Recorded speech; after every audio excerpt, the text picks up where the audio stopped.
Bonjour mesdames et messieurs, bienvenue à votre chaîne d'information L'Afrique en marché. Bien, n'oubliez pas de vous abonner à la chaîne pour ne pas rater notre prochaine publication.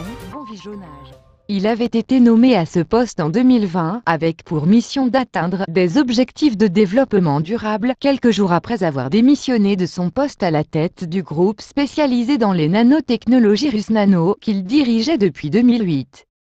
La source interrogée par Reuters n'a pas dit pour quelle raison Anatoly Choubaïs avait décidé de quitter la Russie, près d'un mois après le début de l'invasion de l'Ukraine par l'armée russe. Contacté au téléphone par un journaliste de Reuters, Choubaïs a coupé court à la conversation. Des sources anonymes ont indiqué à Bloomberg que la démission était due à son désaccord avec l'intervention militaire en Ukraine. Il s'agit du responsable le plus haut placé à démissionner depuis le début de l'offensive russe le 24 février.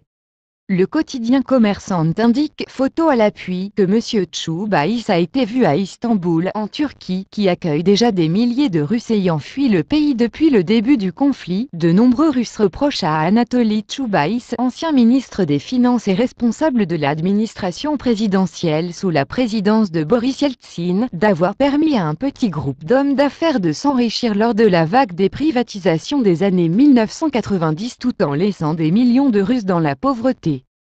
Ces dernières années, et il continuait à préconiser des réformes et représentait l'un des principaux promoteurs du libéralisme économique au sein du gouvernement russe.